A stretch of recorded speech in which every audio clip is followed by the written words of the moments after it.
আলোক সমানুতা নিয়ে আলোচনায় chiral carbon খুব গুরুত্বপূর্ণ একটি বিষয়। প্রশ্ন হচ্ছে কাইরাল কার্বন কি? এই যৌগটি লক্ষ্য করো, এই যে মাঝখানের কার্বনটি তার 4টা হাত আছে এবং লক্ষ্য করো এই 4টা হাতে 4টা ভিন্ন ভিন্ন গ্রুপ যুক্ত। এখানে হাইড্রোজেন, এখানে COOH, এখানে হাইড্রক্সিল, এখানে CH3। সো যখন একটা কার্বনের 4টা ডিফারেন্ট হাতে ভিন্ন ভিন্ন গ্রুপ যুক্ত থাকে তখন তাকে আমরা বলে থাকি কাইরাল কার্বন। যদি অ্যাটলিস্ট একটা গ্রুপও মিলে যায় সেটা আর কাইরাল কার্বন হবে না। যেমন লক্ষ্য করো, যদি এরকম থাকতো যে এখানে CHOOH, এখানে H, এখানে H, কিন্তু এখানেও H, অর্থাৎ এখানে যদি দুটো গ্রুপ মিলে যায় এটা আর কাইরাল কার্বন হবে না। যখন 4টাই ভিন্ন হবে সেই কার্বনকে আমরা বলি কাইরাল কার্বন। আমরা কাইরাল কার্বন ডিনোট করার জন্য একটা স্টার মার্ক দিই। এই স্টার মার্ক দিয়ে আমরা বুঝিয়ে থাকি এখানে কাইরাল কার্বন আছে। একটা বড় যৌগ লক্ষ্য করো, প্রশ্ন হচ্ছে এই যৌগে কয়টা কাইরাল কার্বন আছে।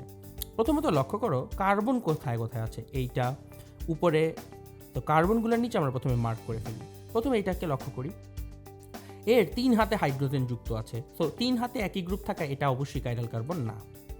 এই কার্বনের বাঁ দিকে C, ডান দিকে C, উপরে OH, নিচে H আছে। তাহলে লক্ষ্য করো তোমার কাছে প্রাইমারিলি মনে হতে পারে এর দুই পাশে একই গ্রুপ আছে, কারণ এখানেও কার্বন এখানেও কার্বন। কথাটা আসলে একটু ভুল, কারণ এখানে কার্বনের গ্রুপটা হচ্ছে CH3 বা মিথাইল, আর এখানে একটা বিশাল বড় এই গ্রুপটা যুক্ত আছে। তাহলে এই গ্রুপটা আর এই গ্রুপটা তো সেম না। তাহলে ধরে নিতে হবে এই গ্রুপটা আর এই গ্রুপটা দুটো ডিফারেন্ট গ্রুপ। কার্বন যুক্ত গ্রুপ থাকলেও এই পুরো জিনিসটা আর এইটা ডিফারেন্ট হয়ে থাকে। সো এই ক্ষেত্রে এটা কাইরাল কার্বন হবে। লক্ষ্য করো এটার ক্ষেত্রে এখানে CH3, এখানে H, এখানে একটা জিনিস, এখানে আর একটা ডিফারেন্ট জিনিস যুক্ত, তাহলে এটাও হবে কাইরাল কার্বন। সিমিলারলি এই কার্বনটাও হবে কাইরাল কার্বন। তার এক পাশে COOH, এক পাশে OH, এক পাশে হাইড্রোজেন, আরেক পাশে এই বিশাল গ্রুপটা যুক্ত। লাস্ট কথা হচ্ছে COOH কি কাইরাল কার্বন? লক্ষ্য করো COOH তুমি যদি আঁকো দেখো কার্বন 2 হাত দিয়ে অক্সিজেনকে ধরে রাখে, তার 2 হাতে একই অক্সিজেন যুক্ত, তাহলে এটা কাইরাল কার্বন না। তাহলে এই যৌগে 5টি কার্বনের মধ্যে 3টি রয়েছে কাইরাল কার্বন। জ্যামিতিক সমানুতা, আলোক সমানুতার জন্য কাইরাল কার্বন খুব গুরুত্বপূর্ণ। সাধারণত কাইরাল কার্বন যে যৌগে থাকে তারাই আলোক সমানুতা দেয়। যেমন এই যৌগে 3টি কাইরাল কার্বন আছে। 3টি কাইরাল কার্বন থাকলে বলা হয়ে থাকে তার আলোক সমাণুর সংখ্যা হবে 2⁻³ বা 8টা।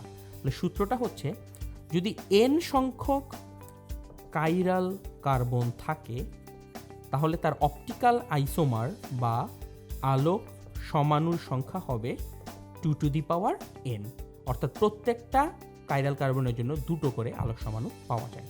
তাই সবসময় মনে রাখবে কাইরাল কার্বন হচ্ছে সেই সকল কার্বন যাদের 4 হাতে 4টা ডিফারেন্ট গ্রুপ যুক্ত থাকে, এবং মনে রাখবে এই বড় একটা যৌগে একসাথে অনেকগুলো কাইরাল কার্বন থাকতে পারে।